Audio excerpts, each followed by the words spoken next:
Hello दोस्तों, स्वागत है आपका फिर से मेरी एक नई वीडियो में। तो आज की इस वीडियो में मैं आपको यहाँ पर कंप्यूटर्स के पार्ट्स के बारे में यहाँ पर आपको संपूर्ण जानकारी दूँगा कि कंप्यूटर में कौन-कौन से पार्ट्स लगे होते हैं और इन सब का जो है वो क्या-क्या काम होता है। इन सब के बारे में आपको यहाँ पर संपूर्ण जानकारी मैं जो है इस वीडियो के ज़रिए आपको देने वाला हूँ। तो सबसे पहले मैं आपको यहाँ पर शुरुआत करता हूँ डेस्कटॉप कंप्यूटर से कि डेस्कटॉप कंप्यूटर में यहाँ पर जो है वो कौन-कौन से पार्ट्स होते हैं। तो उनमें से जो है वो सबसे पहला पार्ट्स होता है यहाँ पर कैबिनेट। कैबिनेट हमारा जो है वो मैं सबसे पहले आपको बता दूँ कि कैबिनेट जो है वो एक यहाँ पर खाली डिब्बा होता है। उस कैबिनेट के अंदर जो है वो जो कंपोनेंट्स यहाँ पर लगते हैं, उन कंपोनेंट्स की वजह से हमारा जो एक सीपीयू जो है वो तैयार होता है। तो यहाँ पर कंप्यूटर में सीपीयू एक अलग से पार्ट्स हो गया और उस सीपीयू के अंदर जो-जो पार्ट्स लगे थे, उन सब के बारे में सबसे पहले मैं आपको जानकारी दूँगा। सीपीयू के अलग से जो बाहर वाले जो पार्ट्स होते हैं, उनको मैं आपसे अब आगे वीडियो में यहाँ पर आपको बताऊँगा। सबसे पहले सीपीयू के अंदर-अंदर जो-जो पार्ट्स होते हैं, उनके बारे में यहाँ पर आपको बताऊँगा। तो सबसे पहला यहाँ पर मैं आपको बता दूँ मदरबोर्ड। तो मदरबोर्ड हमारा एक ऐसा सर्किट बोर्ड जो होता है, वो इस कैबिनेट के अंदर जो है वो लगा होता है। इस मदरबोर्ड के साथ ही जो है वो सभी इनपुट डिवाइस और आउटपुट डिवाइस जो है वो यहाँ पर कनेक्टेड जो है वो होते हैं। जैसे कि लाइक मॉनिटर हो गया, प्रिंटर हो गया, ये और माउस, कीबोर्ड ये सभी जो है वो यहाँ पर मदरबोर्ड के साथ ही जो है वो कनेक्टेड होते हैं। तो बिना मदरबोर्ड के जो है वो यहाँ पर बिल्कुल भी कंप्यूटर जो है वो नहीं चल सकता है। और उसके बाद दूसरे नंबर पर आता है यहाँ पर हमारा इसमें रैम। रैम जो है वो यहाँ पर कंप्यूटर की एक वोलेटाइल मेमोरी के रूप में यहाँ पर जो है वो काम करती है। रैम जो है वो मदरबोर्ड में सीपीयू के अंदर जो मदरबोर्ड होता है, उस मदरबोर्ड पर यहाँ पर अटैच होती है।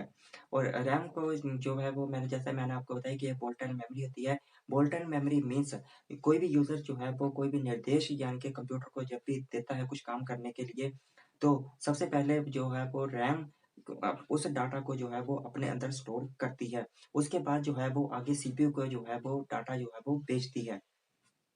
अगर मान लीजिए यूज़र जो है वो कोई भी डाटा जो है वो कंप्यूटर में भेज रहा है, सीपीयू के अंदर भेज रहा है और उसी वक़्त लाइट चली जाए और आपका कंप्यूटर बंद हो जाए, तो जो भी डाटा यहाँ पर आप काम कर रहे हैं मतलब जो भी डाटा होता है, वो यहाँ पर ऑटोमैटिकली से जो है वो ऑफ हो जाता है और डाटा जो है वो आपका खत्म हो जाता है और जो भी मतलब रैम के अंदर जो डाटा होता है, वो बिल्कुल भी खत्म हो जाता है। उसके बाद आता है यहाँ पर हमारा सीपीयू। सीपीयू को यहाँ पर सेंट्रल प्रोसेसिंग यूनिट जो है वो कहा जाता है। सीपीयू का यहाँ पर काम होता है, ये यूज़र द्वारा दिए गए डाटा को यहाँ पर कंप्यूटर के हार्डवेयर और सॉफ्टवेयर की मदद से जो है वो उस डाटा को प्रोसेस करता है और मॉनिटर पर डिस्प्ले के तौर पर हमें उसके रिज़ल्ट को जो है वो हमें दर्शाता है। सीपीयू के यहाँ पर बहुत सारे यहाँ पर अल्टरनेटिव नेम्स भी हैं, जैसे कि इसको प्रोसेसर भी कहा जाता है, माइक्रो प्रोसेसर भी कहा जाता है इसको और सेंट्रल प्रोसेसिंग यूनिट भी इसको जो है वो कहा जाता है। उसके बाद आता है यहाँ पर हार्ड डिस्क। हार्ड डिस्क जो है वो कंप्यूटर का यहाँ पर एक स्टोरेज डिवाइस के तौर पर जो है वो काम करती है। मतलब जैसे कि आप मान लीजिए आपके स्मार्टफ़ोन में भी यहाँ पर स्टोरेज के लिए या आजकल तो इंटरनल मेमोरी ही यहाँ पर फ़ोन में स्मार्टफ़ोन में ज़्यादा होती है। पहले-पहले जो है वो मेमोरी कार्ड का यूज़ जो है वो किया जाता था स्टोरेज को रखने के लिए। उसी तरह जो है वो कंप्यूटर में स्टोरेज आपको डाटा जो रखने के लिए यहाँ पर हार्ड डिस्क का यूज़ जो है वो किया जाता है। हार्ड डिस्क जो है वो यहाँ पर स्टोरेज के रूप में यहाँ पर काम करती है। आप कोई भी गाने वगैरह हो गए, वीडियो वगैरह हो गए या आपका कोई भी डेटा हो गया, उसको रखने के लिए यहाँ पर आपको हार्ड डिस्क का यहाँ पर सहारा जो है वो लेना पड़ता है। कंप्यूटर में जो हार्ड डिस्क होती है, ये यहाँ पर हमारे डाटा को जो है वो परमानेंट स्टोर करके जो है वो रखती है। उसके बाद आता है यहाँ पर एसएसडी। एसएसडी यहाँ पर जैसे कि मैंने आपको बताया कि हार्ड डिस्क का ही एक यहाँ पर रूप होता है कि एसएसडी जो है वो यहाँ पर इसको कहते कहा जाता है सॉलिड स्टेट ड्राइव। यानी कि ये जो है वो मतलब हार्ड डिस्क से कई गुना ज़्यादा जो है वो तेज़ होती है और इसका यूज़ जो है वो यहाँ पर डाटा को स्टोर करने के लिए यहाँ पर किया जाता है। यानी कि यूज़र्स को कोई भी डाटा यहाँ पर अगर सेव करके रखना है, तो वो इस एसएसडी में यहाँ पर रख सकता है। कंप्यूटर में आजकल जो भी नए कंप्यूटर आते हैं, उनमें ज़्यादातर आपको जो है वो एसएसडी यहाँ पर लगी हुई देखने को मिलती है। क्योंकि एसएसडी जैसे कि मैंने आपको बताया कि एसएसडी एचडीडी के मुकाबले जो है वो कई गुना तेज़ जो है वो काम करती है और आपके डाटा को जो है वो कई गुना तेज़ जो है वो प्रोसेस करती है। उसके बाद आता है पीएसयू यानी कि एसएमपीएस यानी कि इसको बोलते हैं पावर सप्लाई यूनिट और एसएमपीएस की फुल फॉर्म होती है स्विच्ड मोड पावर सप्लाई। और यहाँ पर ये जो है वो यहाँ पर पावर सप्लाई के तौर पर जो है वो काम करता है। ये पीएसयू कैबिनेट के यहाँ पर पीछे सबसे ऊपर जो है वो लगा होता है, जिसके वायर जो है वो यहाँ पर इलेक्ट्रिकल तौर पर यहाँ पर बिजली के साथ जो है वो कनेक्टेड होती है और जिसके ज़रिए जो है वो हमारा कंप्यूटर जो है वो चलता है। सीपीयू के अंदर जितने कंपोनेंट्स होते हैं, जिनको जितनी ज़रूरत होती है पावर सप्लाई की, ये एसएमपीएस जो है वो उतनी ही सप्लाई जो है वो यहाँ पर सीपीयू के अंदर जो है वो भेजता है। तो अभी मैं आपको यहाँ पर कंप्यूटर के यहाँ पर जो कैबिनेट के बाहर के जो पार्ट्स होते हैं उनके बारे में यहाँ पर आपको जानकारी देने वाला हूँ। जैसे कि जिनमें से सबसे पहले आता है यहाँ पर मॉनिटर। मॉनिटर का यूज़ जो है वो यहाँ पर डिस्प्ले के तौर पर यहाँ पर यूज़ किया जाता है। जैसा कि मान लीजिए यूज़र कोई भी डाटा जो है वो यहाँ पर सीपीयू के अंदर भेजता है, तो सीपीयू जो है वो उसको प्रोसेस करने के बाद जो डाटा हमें रिज़ल्ट उसका जो हमें शो करवाता है, वो हमें यहाँ पर रिज़ल्ट मॉनिटर के तौर पर मॉनिटर में जो डिस्प्ले लगी होती है, उसमें जो है वो हमें दिखाता है। तो मॉनिटर जो है वो हमारा एक यहाँ पर डिस्प्ले के तौर पर जो है वो काम करता है। उसके बाद आता है यहाँ पर कीबोर्ड। कीबोर्ड का यूज़ जो है वो मान लीजिए कि जैसे कि आपको यहाँ पर कागज़ पर कुछ लिखना है, तो आपको लिखने के लिए यहाँ पर पेंसिल या पेन की ज़रूरत जो है वो पड़ती है। उसी तरह कंप्यूटर पर यहाँ पर लिखने के लिए आपको यहाँ पर कीबोर्ड की ज़रूरत जो है वो पड़ेगी।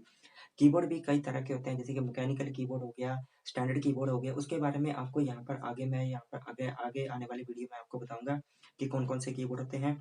तो ये जो यहाँ पर जो बिल्कुल स्टैंडर्ड कीबोर्ड होता है, उसमें जो है वो लगभग 104 कीज़ होती हैं, जिसमें कि अल्फ़ाबेटिक कीज़ होती है, नंबरिंग कीज़ होती है, कर्सर कीज़ होती है, सिंबल कीज़ होती है, फंक्शन कीज़ होती है और स्पेशल कीज़ होती हैं। इस तरह की कई बहुत सारी जो है वो कीज़ होती हैं और जिसका यूज़ जो है वो कंप्यूटर में कुछ लिखने के लिए या फिर कुछ चीज़ों को यहाँ पर चलाने के लिए उनका यूज़ जो है वो किया जाता है।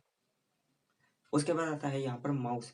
माउस का यूज़ जो है वो मॉनिटर पर दिखाई गई एक छोटे से पॉइंटर को मूव करने के लिए यहाँ पर उसका यूज़ जो है वो किया जाता है। माउस जो है वो एक पॉइंटर डिवाइस के तौर पर जो है वो काम करता है। इसमें जो है वो आपको 3 बटन दिए होते हैं। एक लेफ्ट, राइट और बीच वाले को स्क्रॉलर बटन जो है वो कहा जाता है। उसके बाद आता है प्रिंटर। प्रिंटर को भी यहाँ पर एक आउटपुट डिवाइस के तौर पर जो है वो काम करता है। उसकी वायर पे जो है वो यहाँ पे सीपीयू के पीछे जो है वो मदरबोर्ड के साथ कनेक्टेड होती है। प्रिंटर का यूज़ जो है वो यहाँ पर प्रिंट करने के लिए, फोटोस्टेट करने के लिए और यहाँ पर ये प्रिंटर जो है वो अलग-अलग तरह से जो है वो काम करते हैं। जैसे कि इनके अलग-अलग वेरिएंट्स भी होते हैं और प्रिंटर की जैसे कि लेज़र प्रिंटर हो गया, इंकजेट प्रिंटर हो गया और ये अलग-अलग तरह से प्रिंटर जो है वो यहाँ पर मार्केट में जो है आपको जो है वो देखने को मिल जाते हैं। उसके बाद आता है यहाँ पर स्पीकर। स्पीकर का यूज़ जो है वो यहाँ पर गाने सुनने के लिए यहाँ पर यूज़ जो है वो किया जाता है। इनकी वायर भी जो है वो यहाँ पर सीपीयू के पीछे मदरबोर्ड के साथ कनेक्टेड होती है और एक तार जो है वो पावर सप्लाई के साथ कनेक्टेड होती है। या फिर कुछ और भी चीज़ आपको यहाँ से कंप्यूटर के ज़रिए आपको करनी है, तो यह स्पीकर जो है वो यहाँ पर उसकी साउंड को जो है वो यहाँ पर आपको सुनाता है। तो ये थे यहाँ पर कंप्यूटर्स के कुछ पार्ट्स की जानकारी जो इस वीडियो में मैंने आपको बताया है। तो आई होप इस वीडियो से आपने कंप्यूटर के पार्ट्स के बारे में जाना होगा।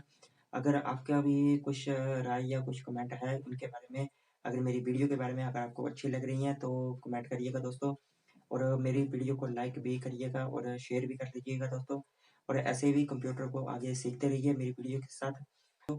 तो मिलता हूँ मैं फ्रेंड्स आपसे आपसे एक नेक्स्ट वीडियो में। तो तब तक के लिए till then take care and bye bye दोस्तों।